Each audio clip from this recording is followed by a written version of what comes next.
새로울 신, 매울 신, 무엇보다 믿을 신, 뉴스 신세계 헬마우스 오셨습니다. 건강 괜찮으세요?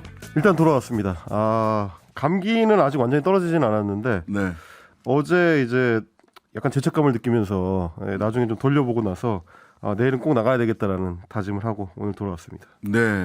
어쨌든 건강 잘 챙기시고요. 금요일에는 이분과 함께합니다. 김준호 변호사 어서 오세요. 네, 안녕하세요. 김준호 변호사입니다. 오늘 임경빈 작가 부상 투혼을 잘 지켜보도록 하겠습니다.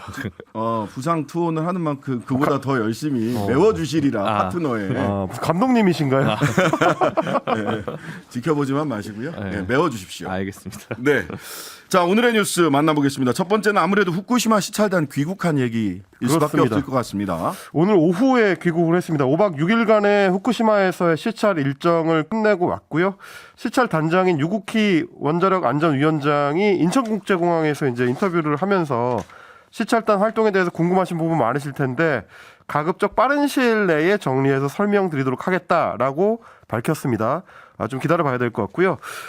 다핵종 제거 설비, 알프스 시설의 핵종 제거 능력이라든지 K4 탱크의 균질화 수준, 그리고 이상이 발생했을 때 방류를 즉각 중단할 수 있는지 이런 것들을 확인하기 위해서 설비를 중점적으로 살펴봤다, 확인했다 이런 식의 이제 발언들을 주로 브리핑에서 반복을 해왔는데 그러다 보니까 지켜보던 국민들은 이게 결국 검증이 아니고 확인단이었던 거 아니냐라는 얘기가 지금 나오고 있는 상황이고요.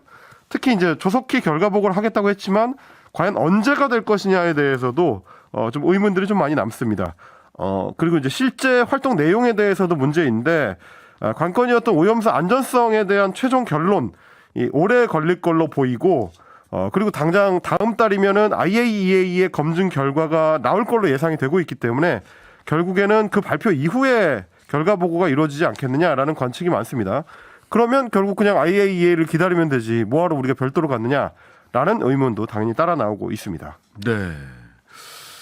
그러니까요. 이게 언제쯤 나올 건지 또 어제 성일종 그 우리 바다 지키기 검증 TF 국민의힘 단장 청문회를 민주당이 개최하자라고 하는데 청문회 얘기에 대해서는 확답을 안 하시더라고요. 상세히 보고할 거다. 상세히 보고할 거다. 그러니까 일단 이제 귀국했으니까 아직 이름입니다만 네.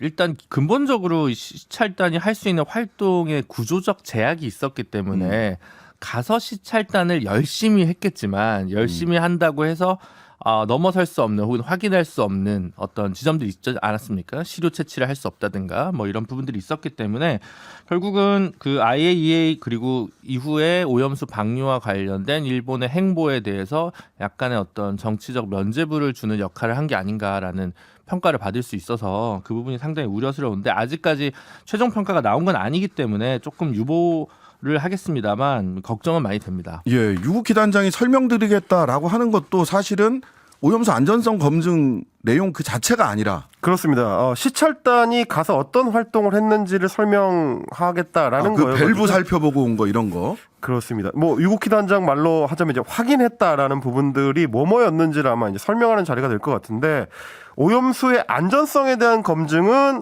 조금 오래 걸린다라고 직접 또 밝히기도 했습니다. 아직도 자료를 다 받지 못한 상태이기도 하기 때문에 그 부분을 좀 추가 보완을 해야 된다고 얘기하고 있는 상황이고요. 그러다 보니까 이제 우리 국민들도 불신이 좀 높은 상태입니다. 오늘 미디어토마토가 뉴스토마토의 의뢰로 지난 22일부터 24일까지 전국 만 18세 이상 1,038명한테 관련 여론조사를 실시를 했는데 시찰단의 최종 결론이 나올 경우에 그 결론을 신뢰할지 여부를 물었습니다. 그랬는데 대체로 신뢰하지 못하거나 매우 신뢰하지 못한다라는 그러니까 신뢰하지 못한다라는 응답이 61.7%나 나와서 상당히 좀 불신이 높다라고 볼 수 있을 것 같습니다. 신뢰한다라고 답하는 응답자 34.1%에 그쳤고요. 자세한 내용은 이제 중앙선거 여론조사 심의위원회 홈페이지를 참조하시면 되는데 그 중에서 좀 눈에 띄는 거는 일단 연령별로 봤을 때는 60대 이상을 제외하고는 전 연령대에서 신뢰하지 못한다라는 응답이 60%를 넘겼습니다. 제가 좀 전에 말씀드린 60대 이상에서도 불신이 신뢰보다 조금 더 높게 나왔고요. 그리고 만약에 이제 방류를 일본에서 시작하게 되면 수산물 소비를 줄이겠다라는 응답이 64.2%나 돼서 여러모로 이 방류를 전후한 시점에 우리 국민들 사이의 불신 그리고 어떤 이제 걱정이 더 커질 수밖에 없는 그런 지금 분위기로 읽힙니다. 실제로 수산물 소비량이 일본의 경우는 2011년이죠. 그 후쿠시마 원전 사고 이후에 일본이 수산물을 굉장히 많이 먹는 나라잖아요. 그렇죠. 세계 1위였죠 그 전에. 40%가 줄었습니다. 예, 일본 국민들은 40% 거의 절반 가까이 수산물을 지금 소비가 줄었다. 그러니까 1인당 수산물 소비가 원래 일본이 전통적으로 1위였는데 2011년 동일본 대지진 이후로 그 자리를 우리가 한국이 지금 1위가 됐어요. 차지하고 있는 상황입니다. 예, 그러면은 우리나라 수산업계는 정말 큰일인데 이거 저는 이렇게 시찰단 볼 때마다 왜 우리 아이들한테 너 시험 잘 봤니? 그러면은 애들이 시험지는 잘 봤어요. 라고 하잖아요. 그렇죠. 시험지는 열심히 봤는데 실제로 문제를 풀고 왔느냐, 안전성 평가를 제대로 문제를 풀었느냐, 이건 완전히 다른 말이거든요. 시험 시간에 들어가서 1교시부터 5교시, 6교시까지 시험지는 잘 봤죠. 밸브도 보고 확인도 하고 뭐 그랬는데 살펴봤다.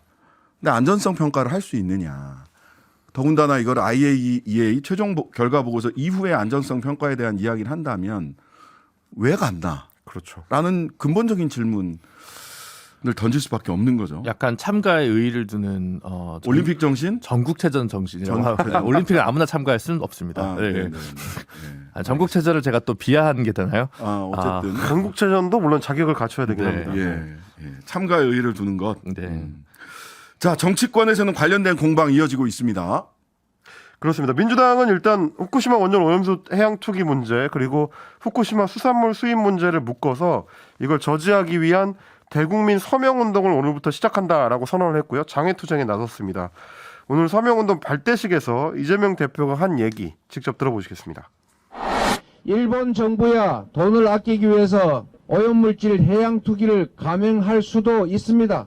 그런데 왜 피해를 입는 대한민국 정부의 대통령이 대한민국 국정을 책임지는 여당이 일본 편을 들어서 위험한 핵 오염수 해양 투기에 대해서 면죄부를 주고 들러리를 서주는 것입니까?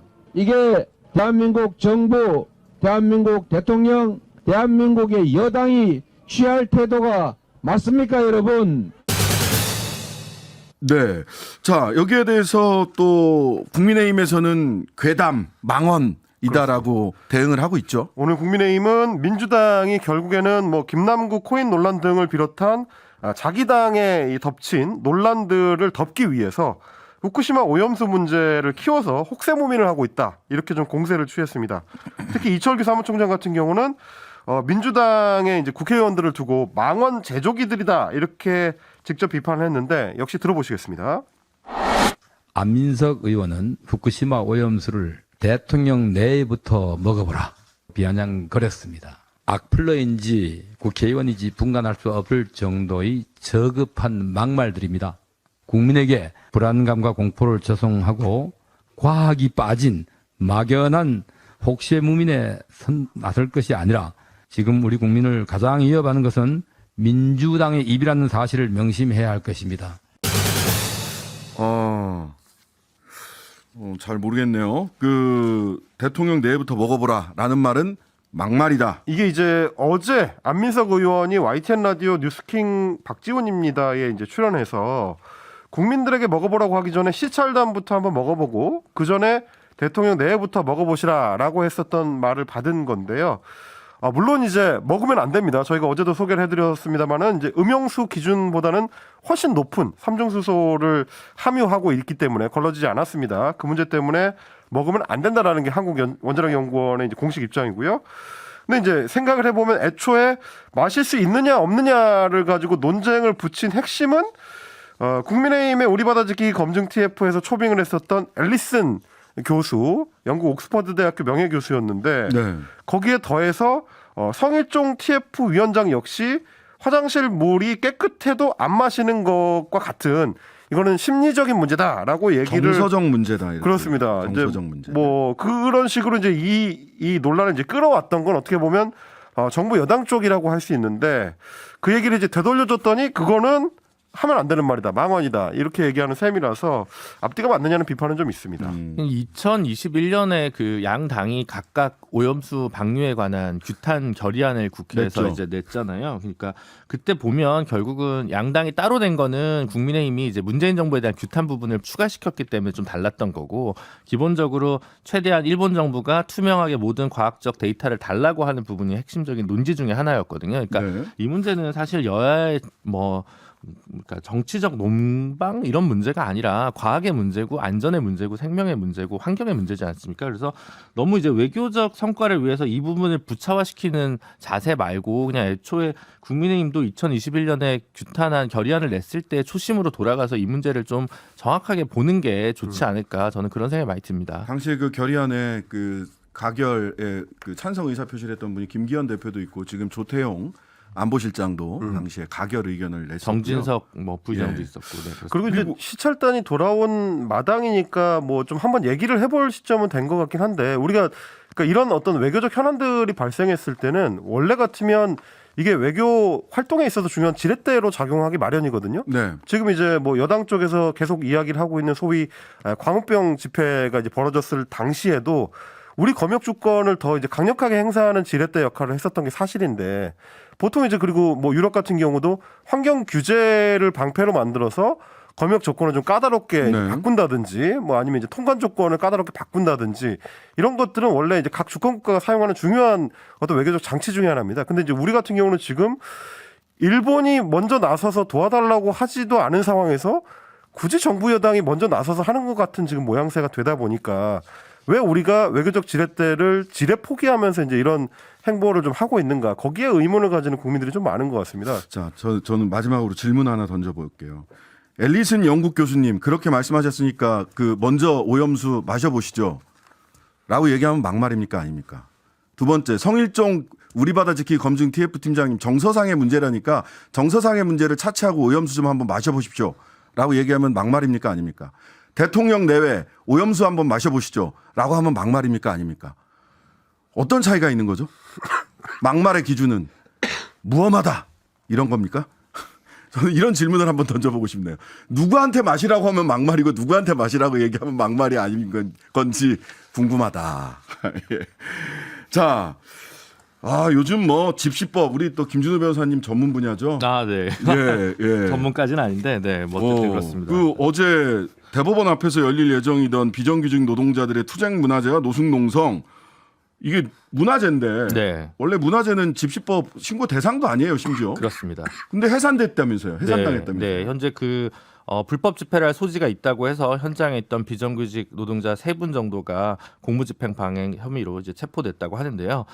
사실 상당히 좀 의외 아니면 있기 어려운 일이라고 좀 보여집니다. 일단 기본적으로 이날 같은 경우에 금속노조나 비정규직 투쟁 노동자들이 이제 수십 년간 투쟁했던 불법 파견 반대 구호를 외치고 이제 대법원에서의 조속한 판결을 요구해가지고 대통령실 앞에서 대법원까지 행진한 다음에 이제 저녁 7시에 50여 명이 모여서 그렇게 많은 인원도 아닙니다. 대법원 앞 투쟁 문화제를 하고 그다음 노숙 투쟁을 할 예정이었는데, 여기 관련해서 경찰이 이제 사전에 봉쇄를 하면서 이렇게 3분의 노동자가 이제 체포가 된 상황입니다. 근데 이게 과연 법적인 근거가 분명히 가지고 한 공권력의 행사인지 상당히 좀 의문이고, 그래서 시민사회 인권단체들에서 규탄의 목소리를 높이고 있는 상황입니다. 지금 신 변호사님 말씀하신 대로 사실 문화재하고 이제 노숙 농성 같은 경우는 집회 및 시위에 관한 법률에서 이제 대상으로 삼는 이벤트 신고 대상이 아니에요. 아닙니다. 예. 네, 집시법의 대상이 아니기 때문에 이게 집시법 15조를 보면은 학문과 예술, 체육, 종교, 의식, 친목, 오락,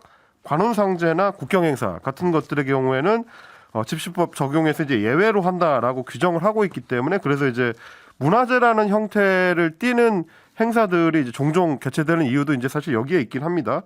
근데 이제 경찰 같은 경우는 어저께 행사에 대해서는 이게 지금 문화재라고 했지만 결국 불법 집회로 변할 소지가 있기 때문에 봉쇄할 필요가 있다라고 이제 했었던 거고요. 그래서 오후 2시경부터는 이미 대법원 앞에 인도에다가 펜스를 설치를 해서 애초에 문화재를 시작하는 것 자체를 좀 사전에 봉쇄했다라는 얘기가 지금 현장에서 나오는 거고요. 그래서 사실은 그동안에는 이 행사가 보니까 한 3년 정도 지금 지속이 돼 왔다는 거예요. 매달 한 달에 한 번 정도 그 정도씩 이제 1박 2일 노숙 투쟁을 하면서 노숙 농성을 하면서 동시에 이제 문화제를 진행하는 형식으로 해왔는데 그동안에는 경찰이 이거를 막지 않다가 어제부터 이렇게 강제 해산 조치를 시작을 하니까 결국 이거는 최근 들어서 정부 여당 쪽에서 강한 어떤 그 신호가 나오니까 경찰이 여기에 맞춰서 이 방침을 바꾼 것 아니냐라는 얘기가 지금 나오는 겁니다. 사실은 이제 그 쉽게 말씀드려서 노숙 자체는 뭐 어디에서도 불법이 아닙니다. 물론 이제 사유지에서 뭐 하면 문제가 될 수는 그런 있겠습니다만. 거는 이제 네, 그게 방해 배제 청구권에 따라서 퇴거를 명할 수 있겠죠. 네. 그래서 물론 이제 밤새 어디선가 이제 술을 마시고 있다. 그럼 음주 소란이나 아니면 이제 노상방뇨를 했다. 그러면 경범죄 처벌법상 이제 규정이 있어가지고 약간의 범칙금을 내지만 노숙 자체는 처벌 규정은 전혀 없습니다. 근데 이제 노숙을 하고 있으면 집회도 아니고 그런 경우에는 그런 것까지 해산시킨다는 것은 사실은 공권력의 과잉이라고밖에 평가할 수 없는 일이죠. 소지가 있어서 불법 집회를 할 소지가 있어서 원천 봉쇄했다. 이 집시법에 따르면 집단적인 폭행, 협박, 손괴, 방화 등으로 공공의 안녕 질서에 직접적인 위협을 끼칠 것이 명백한 집회 또는 시위는 주최할 수 없다 이렇게 돼 있단 말이에요. 그렇죠. 가스통을 들고 왔다든가 예전에 뭐 그런 곳들이 있었습니다. 고엽제 전후의 집회라든가 뭐 이렇게 네, 무시무시한 집회들이 가끔 있었는데 그런 경우에는 광화문에서 이제 이렇게 돼지 직접 도살하고 이런 집회가 있었어요. 네, 그래서 그런 경우가 아니라면 사실은 이런 경우는 법엔 있지만 현실엔 잘 없는 그런 상황이어가지고 물론 이제 20세기에는 뭐 화염병이라든가 이런 게 좀 등장하긴 합니다만 지금은 이제 이 법조에 의해서 명백하게 폭력 때문에 집회 신고를 안 내주거나 이런 경우는 있다고 보기는 어렵겠죠. 네. 그래서 그래서 이제- 말하자면 직접 명백설이라고 얘기하잖아요. 위험이 직접적이고 명백할 때만. 그렇습니다. 네. 그래서 그런지 우리 청취자분들 이제 0919님도 경찰이 닥터 스트레인지인가요? 라고 세대 차이 느낍니다. 우리는 마이너리티 리포트라고 얘기를 했는데. 닥터 스트레인지는 이제 미래를 보고 올 수 있는 네. 닥터 능력이 있기 스트레인지는 때문에. 되게 멋있는 캐릭터 아닌가요? 그렇죠. 네, 물론 경찰도 그리고 멋있습니다. 8802님께서는 점점 더 공안 정치 같아요라고 지적해 주셨는데, 근데 이제 제가 이제 변호사님 두 분 다 계신 김에 여쭤보면 네. 이게 사실은 이제 문화재하고 집회하고를 구분짓는 게 불명확하기 때문에 경찰이 그런 판단을 내릴 수밖에 없다라는 게 또 여권 쪽의 얘기이기도 한데 그거는 어떻게 우리가 판단을 해봐야 될까요? 네, 그 부분은 확실히 이제 기자회견을 가장한 집회다. 문화재를 가장한 집회다. 뭐 이제 이런 것들의 경계에 있는 게 상당히 좀 어려운 부분이긴 합니다. 그래서 기자회견을 할 때 구호를 외쳐도 이걸 바로 집회라고 처벌할 거냐. 그게 사실은 하급심에서 좀 경우에 따라 좀 달리 보는 것 같습니다. 그래서 어떤 목적으로 모였냐는 되게 어려운데 이제 그 앰프를 갖다 놓고 뭔가 누군가 노래를 부르고 뭐 이런 게 있으면 문화재라고 볼 여지가 커서 사실은 이 야간 집회와 관련해서 어차피 헌법 불합치 이후에 허용이 되는 거기 때문에 사실은 헌법 정신 대통령께서 되게 중요하시는 헌법 정신의 기초에서 이걸 좀 판단하면 큰 무리가 없지 않을까 싶습니다. 근데 이제 그러니까, 그 예. 행사를 주관한 쪽에서 얘기하는 건 이런 건 것 같습니다. 금속노조하고 비정규직 이재금한 공동투쟁에서 그동안 행사를 주관을 해왔는데 3년 동안 해오는 동안에 이걸 방해한 적이 없는데 왜 세상 그러느냐. 결국 위에서 강경 대응하라고 공문이 내려왔다. 청장 지시도 있고 대통령 발언도 있어서 지난번처럼 조율해서 진행하기 어렵다라고 직접 경찰 쪽에 설명했다고 하니까 이게 영향을 미친 거 아니냐는 얘기가 나오는 것 같습니다. 결과적으로 지금은 분위기가 아니다.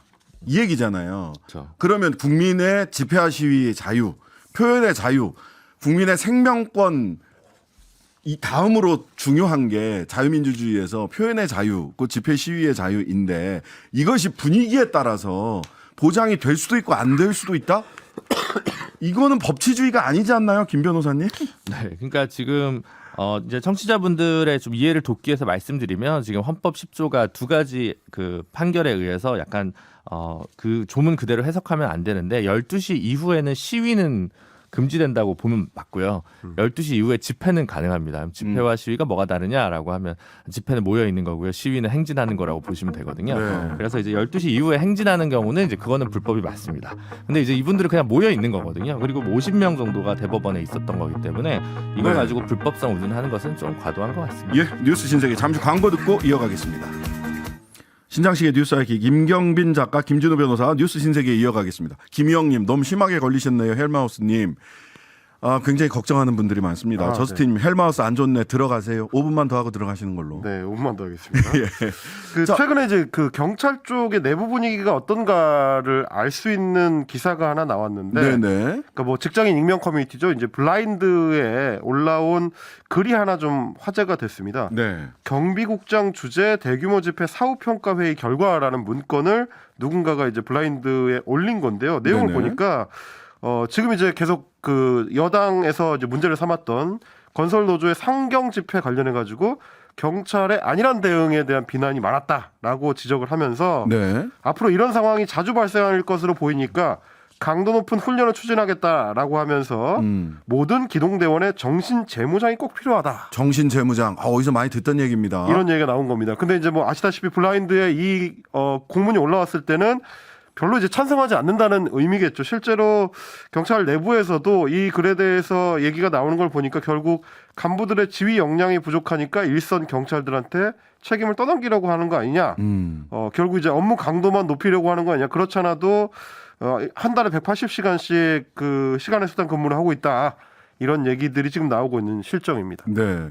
용산으로 그 대통령실 이전하면서 그 주변 서울시경부터 시작해서 지역에 있는 경찰들까지 다 그쪽 경비에 동원되고 하면서 굉장히 근무 시간이라든지 또 근무 여건 심지어는 쉬고 잠자는 것까지 굉장히 열악해졌다라는 보도들이 쭉 이어졌어요. 그 개선됐는지 모르겠습니다. 개선됐다는 보도는 따로 아직까지 좀 잘 안 보이거든요. 이런 가운데서 정신 재무장 운운을 하니까 경찰들 입장에서도 내가 정신이 빠졌었나 그러면 경찰들은 뭐 그런 생각이 들 수밖에 없지 않나 하는 생각이 드네요. 어쨌든 헌법에서는 이제 집회 자유를 충분히 보장하라고 명하고 있고 집시법에서는 이제 소음 규제라든가 교통 혼잡에 따른 경우에 제한할 수 있는 조치들이 충분히 있습니다. 그렇다면 네네. 이제 집회와 시위가 일어나는 이유들을 경청하고 그런 집회에 나서는 이들과 소통하는 노력을 정부 여당이 보여주는 게 좋지. 이걸 규제를 더 강화해서 집회를 막으려고 하는 방식은 2023년에는 어울리는 풍경은 아닌 것 같습니다. 예, 노조와의 대치는 계속 이어질 것 같습니다. 최근에 노란봉투법 본회의 직회부 됐는데 여기에 대해서 이미 뭐 거부권 행사를 건의하겠다라고 하는 관계부처 장관이나 고위 공직자들의 이야기들이 이어져 가고 있고 국민의힘 여당 내부에서도 그런 얘기들이 나와서 노란봉투법에 대해서도 거부권 행사가 예상되고 있는 상황. 노조 때리기, 노조와의 갈등 어디까지 갈지. 자, 이런 가운데 김기현, 이재명 두 당 대표들이 정책 협의를 위한 1대1 회동을 하겠다. 어제 뭐 밥이라도 먹자. 소주 한 잔 하고 밥 먹자 그랬더니 밥만 먹으려면 뭐하러 만나냐. 어제까지는 요 소식을 전해드렸는데 오늘은 조금 달라진 소식이 있습니다. 그렇습니다. 오늘 오전에 좀 좋은 소식이 있었습니다. 그야말로 사회 전방위에서 갈등과 충돌만 좀 돌출되는 상황에서 그나마 좀 반가운 합의 소식인데요. 여야 대표가 정기적으로 회동하자고 했던 게 지난 3월 김기현 대표가 선출되고 나서 인사를 하는 자리에서 그런 얘기가 있었는데 지금까지는 제대로 이루어지지 않았습니다. 말씀하신 대로 어제까지만 하더라도 김기현 대표가 노무현 전 대통령 추도식 갔을 때 이재명 대표하고 이런 대화를 했다면서 뭐 얼굴 한번 봅시다. 밥이라도 먹고 소주를 한잔 하든지라고 했는데 국민들이 밥만 먹으면 안 좋아해요라고 이재명 대표가 거절을 했다. 이걸 전했고요. 이재명 대표 측에서는 단순한 식사 자리보다는 현안 의제를 정하고 여야 협치와 민생을 논의하는 실효성 있는 공개 정책 회동을 하자고 답변했다라고 하면서 반박을 했습니다. 그리고 이제 오늘 오전에도 이재명 대표가 다시 한번 얘기한 게 밥 먹고 술 먹는 건 친구들과 하시라라고 얘기를 하면서 국정을 어떻게 이끌지, 나라 살려면 어떻게 개선할지, 국민 삶을 어떻게 보듬어 나갈 것인지에 대해서는 언제든지 이제 대화를 하겠다라고 강조를 했고 오전 들어가지고 이제 여야가 이제 합의를 한 걸로 발표가 됐습니다. 그래서 일단 구체적으로는 앞으로 양당의 실무단이 협의를 하겠지만 기본적으로는 공개 정책 토론 형식으로 진행한다라는 데에 대해서는 합의를 한 걸로 보입니다. 그리고 김기현 대표가 추가로 밝힌 바에 따르면 공개적인 대화는 이제 TV 토론을 통해서 정책 토론을 하도록 하고요. 허심탄회하게 얘기할 수 있는 1대1 회담은 별도로 필요할 것 같다라고 이야기를 했기 때문에 그러니까 최소한 TV토론 1회 플러스 별개의 1대1 회담 정도를 김기현 대표 쪽에서 추가 제안을 한 3이 됐습니다. 어쨌든 만남이 이루어질 것 같긴 한데 어떤 형식으로 어떤 분위기가 될지는 좀 더 지켜봐야 될 것 같습니다. 지금 6월 달에 그 대정부 질의 그리고 원내 교섭단체 대표 발언 그리고 본회의 날짜는 이제 오늘 잡혀서 협의가 됐다는 거예요. 네네. 일단 6월 국회 일정은 이제 잡혔고 언제까지 이제 거부권 행사만으로 여야 간의 핑퐁으로 계속 올해 하반기 국정을 책임질 수는 없기 때문에 결국은 양당이 만날 수밖에 없지 않나 싶고 좀 생산적인 대화가 도출됐으면 좋겠습니다. 예, 이게 내가 먼저 상을 엎었다라고 하는 이야기를 듣지 않기 위한 핑계거리 찾기가 아니라 진지한 대화로 이어지기를 기대해 보겠습니다. 뉴스 신세계 지금까지 헬마우스 임경빈 작가 김진우 변호사였습니다. 감사합니다. 고맙습니다. 하루 종일 기다려지는 진짜 시사. 평일 저녁 6시 5분 신장식의 뉴스 하이킥.